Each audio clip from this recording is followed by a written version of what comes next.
अस्सलाम वालेकुम स्टूडेंट्स, मेरा नाम जाहिद हारून अब्बासी है और मैंने एमफिल फ़िज़िक्स किया 1998 में। स्टूडेंट्स, आज हम इलेक्ट्रिक करंट के बारे में पढ़ेंगे। इलेक्ट्रिक करंट, मैं टॉपिक लिखता हूँ इलेक्ट्रिक करंट का। इलेक्ट्रिक करंट को समझने के लिए जैसे आप जानते हैं कि हम एक कंडक्टर लेते हैं या मेटल लेते हैं। कंडक्टर या मेटल ऐसे इंस्ट्रूमेंट्स हैं जिससे इलेक्ट्रिक करंट जो है वो बहुत आसानी से पास होता है, और इंसुलेटर्स की अगर हम बात करते हैं तो उससे इलेक्ट्रिक करंट पास नहीं होता। जैसे कि आप जानते हैं वुड हो गया या पेपर हो गया, उससे इलेक्ट्रिक करंट पास नहीं होता। तो इसके लिए इसमें हम एक कंडक्टर लेते हैं, जैसे आप देख रहे हैं।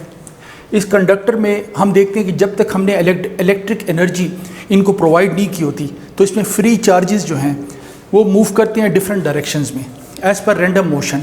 अपवर्ड की तरफ भी जाते हैं, हॉरिजॉन्टल भी जा रहे होते हैं और डाउनवर्ड की तरफ भी जा रहे होते हैं। अब जब हम इसके साथ बैटरी को एनक्लोज करते हैं तो इसमें इलेक्ट्रिक एनर्जी पास होती है, करंट पास होता है।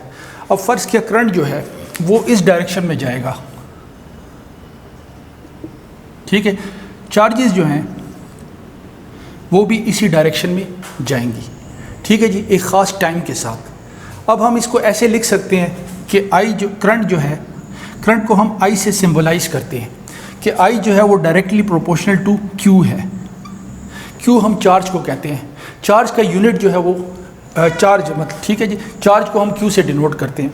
हम ये लिख सकते हैं कि क्यू जो है वो डायरेक्टली प्रोपोर्शनल टू आई है, या हम ये लिख सकते हैं कि आई जो है इलेक्ट्रिक करंट वो किसके बराबर है, क्यू डिवाइडेड बाय टी। ये हमारे पास एक इक्वेशन आ जाती है। इलेक्ट्रिक करंट जो है वो is equal to total charge divided by time. It is defined as total charge divided by time is called electric current. Electric current के यूनिट को हमें समझना है कि इलेक्ट्रिक करंट का यूनिट क्या है।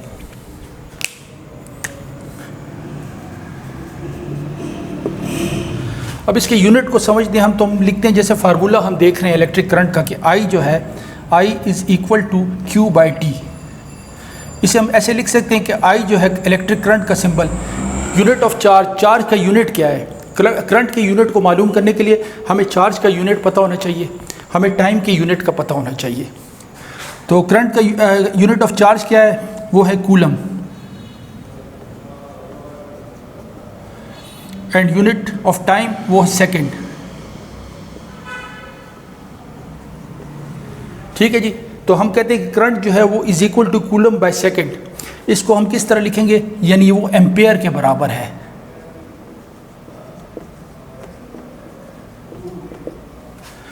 सो करंट को हम देख रहे हैं कि करंट जो है वो कूलम डिवाइडेड बाय सेकेंड यानी एम्पेयर के बराबर है। एम्पेयर जो है वो यूनिट ऑफ करंट है, ठीक है जी। ये करंट के बारे में हो गया। अब हम बच्चों स्टूडेंट्स हम लोग अब कूलम्स लॉ, ये उसके साथ हम लोग अब ओम्स लॉ को पढ़ेंगे, ओम्स लॉ को पढ़ेंगे। उम्मीद है ये लेक्चर आपको अच्छे से समझ आ गया होगा। अच्छा स्टूडेंट्स, अब हम पढ़ेंगे करंट के बाद ओम्स लॉ को। ओम्स लॉ को समझने के लिए हम एक वाटर पाइप ले लेते हैं। से ये एक वाटर पाइप है, ठीक है जी। इस वाटर पाइप को हम 1 मीटर हाइट पर ग्राउंड से रखते हैं। ये ग्राउंड है, फ़र्ज़ किया ये 1 मीटर है और ये भी 1 मीटर है, ठीक है जी। इसके 2 पोटेंशियल हैं, एक पोटेंशियल को हम ए कहते हैं और दूसरे को हम बी कहते हैं, ठीक है। जहाँ पर हम हाइट की बात करते हैं वहाँ पर हम पोटेंशियल एनर्जी की बात करते हैं। यानी हम देखते हैं जब 1 मीटर ये हाइट पर है ग्राउंड से, तो इसका पोटेंशियल एनर्जी क्या होगी, इसमें इज इक्वल टू mgh। यहाँ पर से हाइट 1 है और ये हाइट 2 है, ये दोनों इक्वलेंट है। mgh1 is equal to mgh2। तो ये किसके बराबर होगा, पोटेंशियल एनर्जी जो है वो है 0 के बराबर। समझ गए, हमने ओम्स लॉ के बारे में पढ़ रहे हैं और ओम्स लॉ में हमने एक वाटर पाइप लिया है, इसमें वाटर है लेकिन इसके दोनों पोटेंशियल जो हैं वो बराबर हैं, सेम हाइट पर। यानी एक पोटेंशियल जो है वो ए पे सेम है बी के। अब हम फ़र्ज़ किया इस वाटर पाइप को यहाँ पर हम हाइट दे देते हैं, ठीक है जी।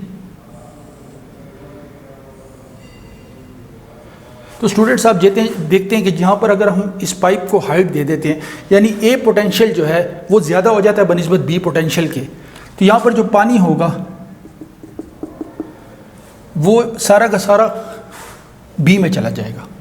क्यों? यहाँ पर ये हायर पोटेंशियल है, ये लोअर पोटेंशियल है। सिमिलरली हम एक और एग्जांपल लेते हैं, हम एक मेटल लेते हैं, से ये एक मेटल हो गया, कंडक्टर हो गया, इसके साथ हम एक बैटरी को अटैच कर देते हैं। अच्छा स्टूडेंट्स, आप देखिए कि ये जो बैटरी है इसके दो साइड्स हैं, एक पॉजिटिव है वो जो बड़ा साइड है और एक नेगेटिव है। ठीक है जी। ये बैटरी पे जब हम इस बैटरी के जब मेटल के साथ हम इस बैटरी को लगाते हैं, यहाँ पर बिलफर्ज हम एक लोड ले लेते हैं, एक बल्ब ले लेते हैं।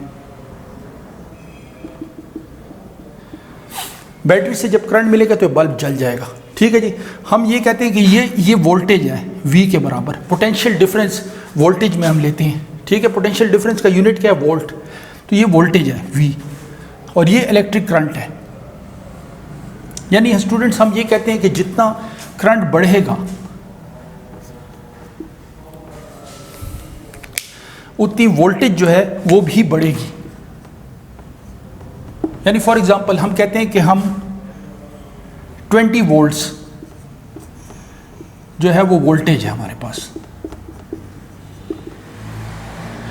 तो 20 वोल्ट्स अगर वोल्टेज होगी तो 20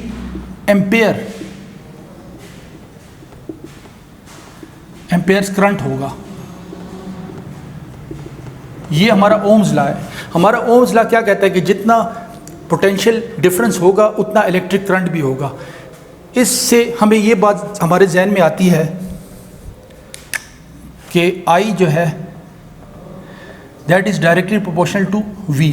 स्टूडेंट्स आप जानते हैं कि डायरेक्टली प्रोपोर्शनल या इन्वर्सली प्रोपोर्शनल में क्या फ़र्क है? डायरेक्टली प्रोपोर्शनल मींस कि जब करंट बढ़ेगा तो पोटेंशियल डिफरेंस भी बढ़ेगा, जब करंट कम होगा तो पोटेंशियल डिफरेंस भी कम होगा। और डायरेक्टली प्रोपोर्शनल में ये होता है। इन्वर्सली प्रोपोर्शनल में ये होता है कि एक चीज़ बढ़ेगी तो दूसरी कम होगी, एक चीज़ कम होगी तो दूसरी बढ़ेगी। अच्छा स्टूडेंट्स, हमने लिखा I is directly proportional to V। ये आपको यहाँ तक तो समझ आ गया होगा। यानी जितना इलेक्ट्रिक करंट ज़्यादा होगा उतना पोटेंशियल डिफरेंस भी ज़्यादा होगा। तो हम इसको ऐसे लिख सकते हैं, अब डायरेक्टली प्रोपोर्शनल है, इसको ख़त्म करने के लिए दो चीज़ें आती हैं, एक इज़ इक्वल टू का निशान आता है, दूसरा कांस्टेंट ऑफ प्रोपोर्शनैलिटी आती है। यहाँ पर हमारे पास क्या आएगा? I is equal to GV। G जो है वो हमारे पास है, G जो है हमारे पास वो है हमारे पास कंडक्टेंस। कंडक्टेंस ऐसा मटेरियल जिसमें से इलेक्ट्रिक करंट बहुत आसानी से पास हो जाए, दैट इज़ कॉल्ड कंडक्टेंस। और इसको हम G के इक्विवेलेंट करते हैं। इसका जो रिवर्स है वो है रेजिस्टेंस। रेजिस्टेंस जिसमें से इलेक्ट्रिक करंट पास नहीं हो सकता उसको हम रेजिस्टेंस कहते हैं। रेजिस्टेंस जो है वो कंडक्टेंस के ऑपोजिट है। यानी हम इसको ऐसे लिख सकते हैं कि G जो है that is equal to 1 divided by R। तो हम इसको अगर हम फर्स्ट इक्वेशन कहते हैं, इस इक्वेशन को हम इस इक्वेशन में डाल दें, इसको हम सेकंड कह देंगे, इसको हम फर्स्ट कह देंगे। इस इक्वेशन 2 को हम फर्स्ट में डाल दें तो हमारे पास क्या आएगा? ये आप देखिए, I is equal to 1 divided by R into V।